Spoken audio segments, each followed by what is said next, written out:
Domenica 12 febbraio, Santi Martiri di Abitene. È il 43esimo giorno dall'inizio dell'anno, ne mancano 322 al termine. Il sole sorge alle 7:17 e tramonta alle 17:33. La luna si leva a mezzanotte e tramonta alle 10:03.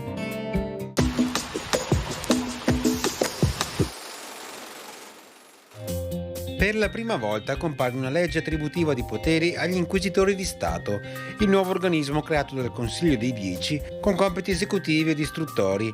La prima incombenza loro affidata è di istruire i processi contro i propalatori di segreti di Stato.